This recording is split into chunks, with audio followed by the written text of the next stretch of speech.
देखिए, अभी हमारे अमृता शीति ग्रंथ का 17वां काव्य चल रहा है, जिसका हमने अभी श्लोक का अर्थ किया और उसके बाद इसकी जो कन्नड़ टीका है उसका हिंदी अनुवाद पढ़ा।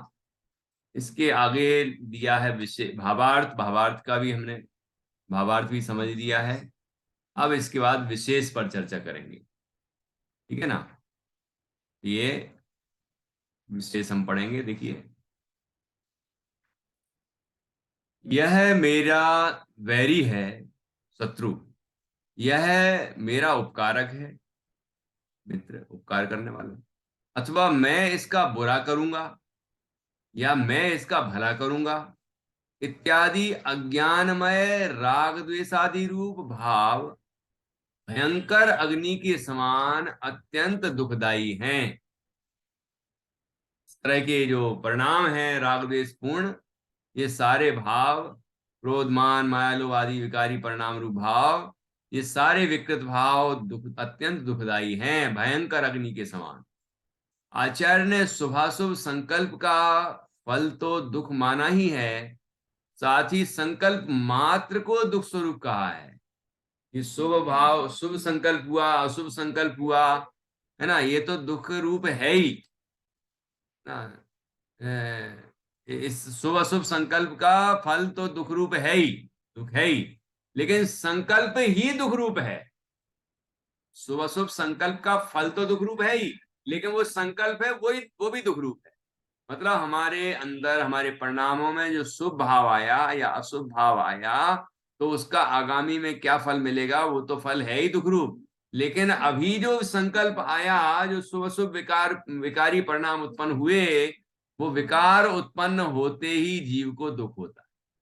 बोलिए, हम सबको जो जो भी विकल्प होते हैं, जो भी हम सोचते हैं कि मैं ऐसा करूं, मैं ऐसा करूं, ये इसने अच्छा किया, इसने मेरा बुरा किया इत्यादि, तो जैसे ही हमारे अंदर ये विकल्प होते हैं, वैसे ही अंदर में वैसे ही दुख होने लग जाता, आकुलता होती। किसी भी तरह का विकल्प होते ही आकुलता होती है, होती कि नहीं होती, है ना। तो यहाँ आचार्य कहते हैं, ये सब इत्यादि अज्ञानमय राग द्वेष आदि रूप भाव भयंकर अग्नि के समान अत्यंत दुखदाई हैं। आचार्य ने शुभाशुभ संकल्प का फल तो दुख माना ही है, साथ ही संकल्प मात्र को दुख स्वरूप कहा है। आगम में विषयों में तृष्णा बढ़ाने वाली प्रवृत्ति को संकल्प कहा जाता है। संकल्प की परिभाषा यहां दी है।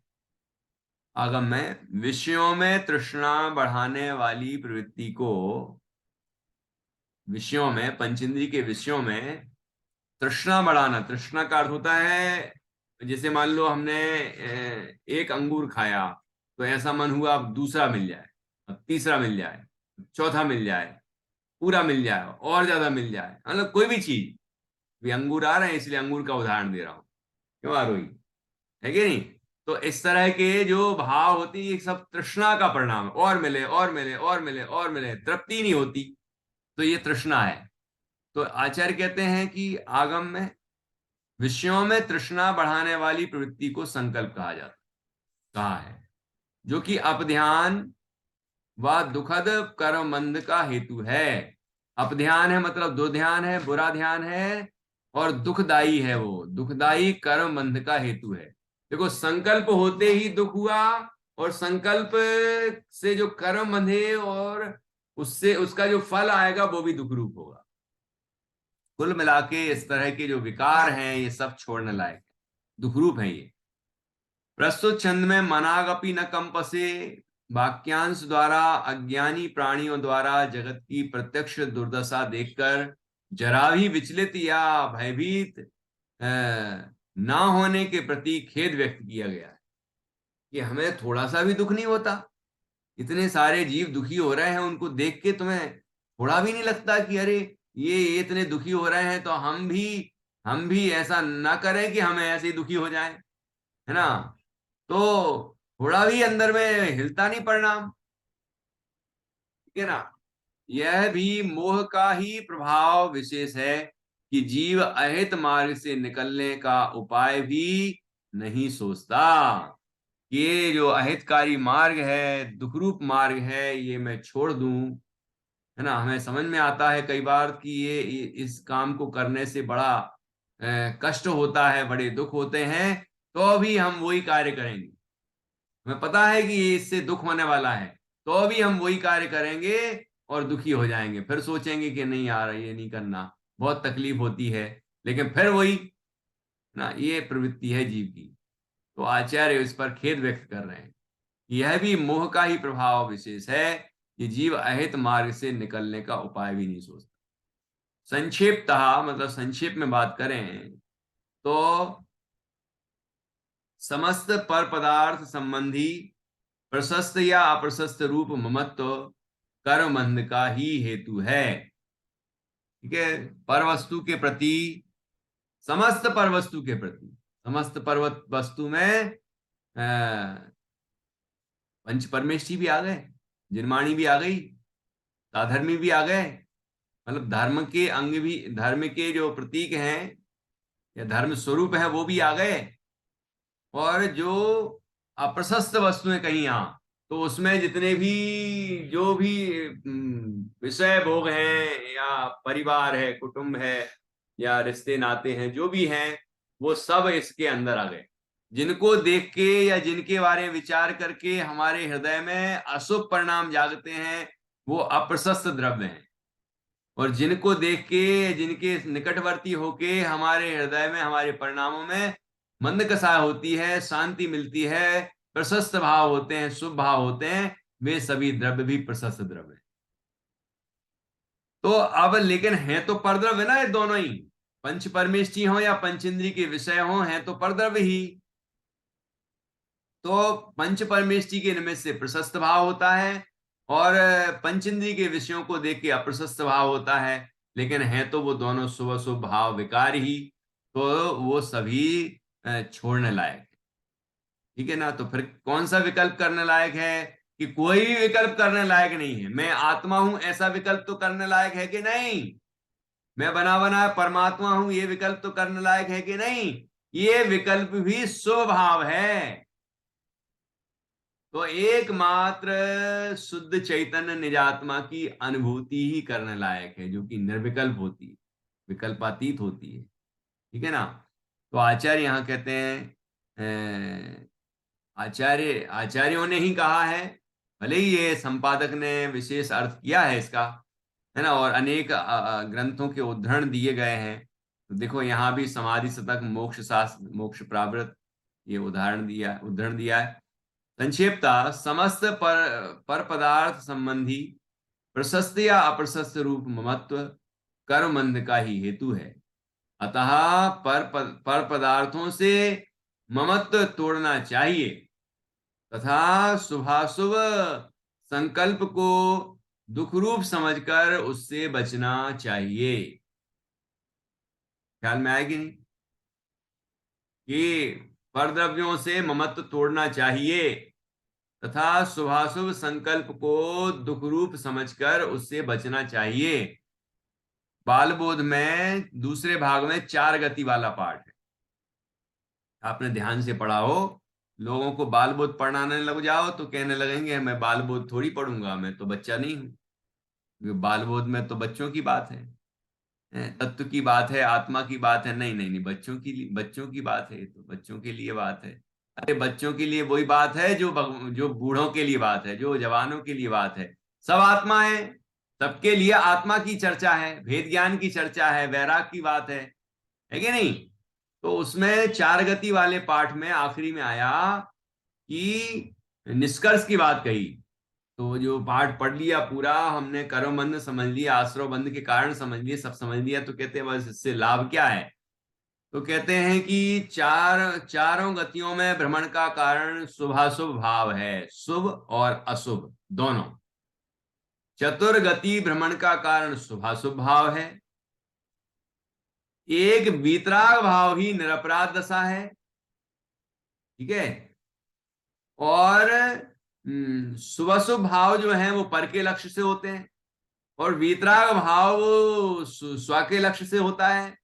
इसलिए निःशुद्ध आत्मा का आश्रय करना चाहिए। जो वीतराग स्वरूप आत्मा है उसका अनुभव करना चाहिए, जिससे वीतरागता प्रकट हो जाए और जीव चतुर्गति के भ्रमण से छूटकर और पंचम गति मोक्ष को प्राप्त हो जाए। तो कुल मिला के शुभ अशुभ भाव चतुर्गति के भ्रमण के कारण है, और एक वीतराग भाव ही संसार भ्रमण से छुड़ाने वाला। ठीक है ना? तो यहां भी यही बात है। संक्षेपता समस्त पर पदार्थ संबंधी प्रशस्त या अप्रशस्त रूप ममत्व कर्म मंद का ही हेतु है। अतः पर पदार्थों से ममत्व तोड़ना चाहिए तथा शुभाशुभ संकल्प को दुख रूप समझकर उससे बचना चाहिए, और सुख स्वरूपी सुख स्वभावी आत्मा की निश्चल अनुभूति प्राप्त करने हेतु प्रयत्न यत्न करना चाहिए। कितना सुंदर वाक्य है ना?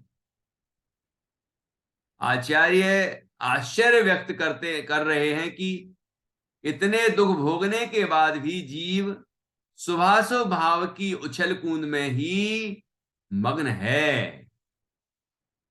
शुभ और अशुभ दोनों की उछल कूद की बात है, अकेले अशुभ भावों की उछल कूद की बात नहीं है। कि नहीं तो आप सोचने लगो किसी की शादी होती है तो उसके एक दिन पहले हम वो क्या करते हैं, महिला संगीत करते हैं, उछल कूद मचाते हैं। तो वही बस अशुभ भाव नहीं है, वो तो अशुभ भाव है ही, है ना? और उसके पहले उसके बाद में और कई लोग रात को खाते हैं, रात को आयोजन करते हैं, और कितने जीवों की हिंसा करते हैं, और पता नहीं क्या करते हैं। तो ये सब आज जो वर्तमान युग है और उसमें शान बताने के लिए जीव कर रहे हैं, ये सब सब दुख रूप है, सब पाप रूप है ना? यहाँ करोड़ दिखावे के लिए, शान मारने के लिए व्यक्ति करोड़ों रुपए खर्च कर सकता है। वहां buffer duffer system, Sumit Prakash ji तो डफर सिस्टम ही कहते हैं, तो वो लगा सकता है और शान मार सब प्रकार के भोजन कराए, लेकिन एक दिन भी उसके बाद और उसके पहले किसी साधर्मी को भोजन नहीं कराता, कि किसी को बुलाए, किसी को भक्ति से उसको भोजन कराए, इस तरह के परिणाम नहीं आते। और रात को खिलाता है ऑनवर्ड, क्या 6 बजे से लेकर आपके आगमन तक। अरे यहां तो 6 बजे खत्म हो जाना चाहिए, वो 6 बजे शुरू करता है।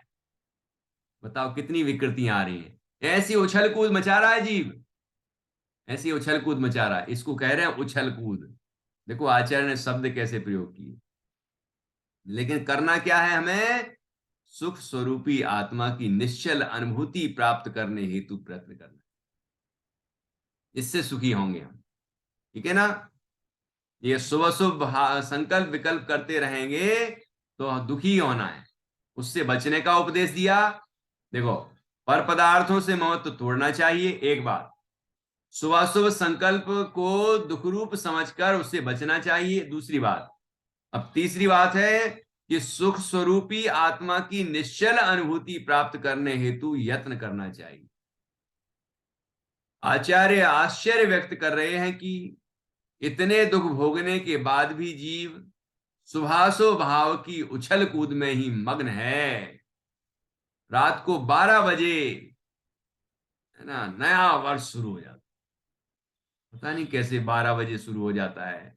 भारत की संस्कृति में तो कभी नहीं होता।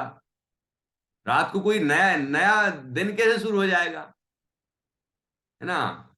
ये तो सूर्योदय से ही होता है शुरू, ब्रह्म मुहूर्त से भी मान लो नया दिन की शुरुआत। लेकिन पता नहीं क्या क्या मान रहे हैं जी, और उछल कूद मचा रात को 12 बजे, हो हल्ला मचाते हैं लोग, हो हल्ला।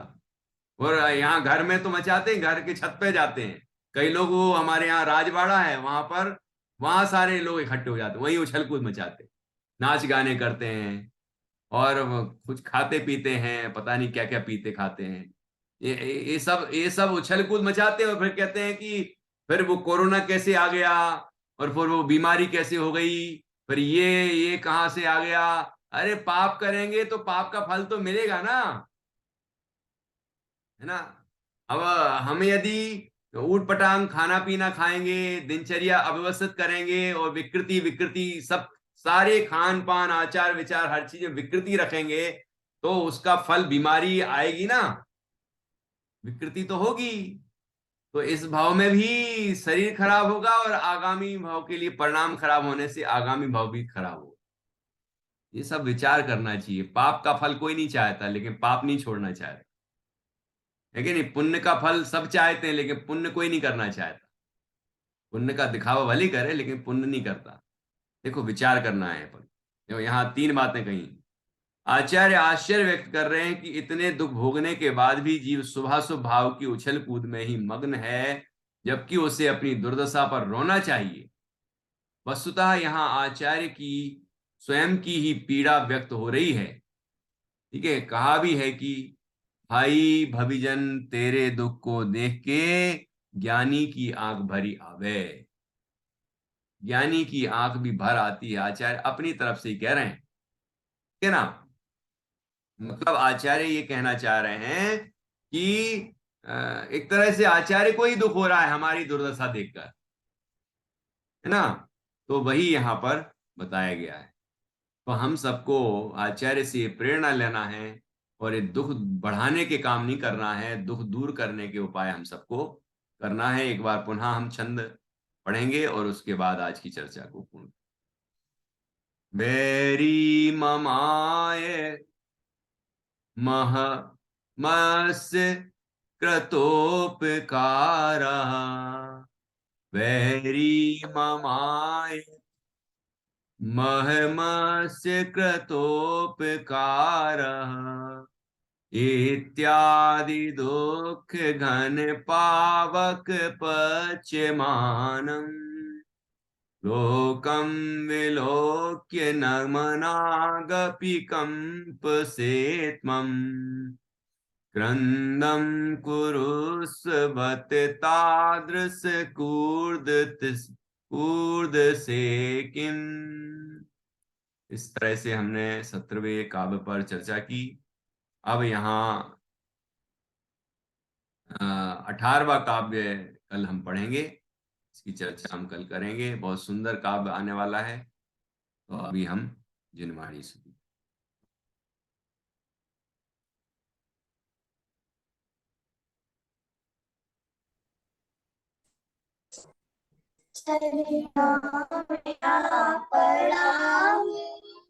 हे द्वादशांग गाढ़, मस्तक झुका रहा।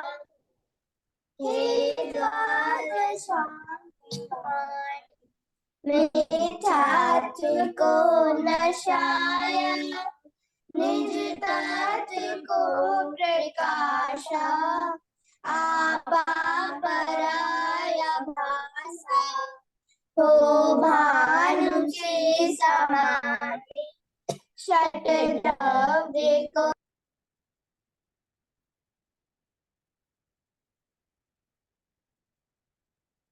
निज निधि निज में बताई, यह अनंत उपकार है। उसके लिए जिन वाणी माँ को विनाशत बार, विनाशत बार। बलिद्वार सांग जिनवाणी माता की जय। महान जिन धर्म की जय। अभी नौ बार नमो का मंत्र से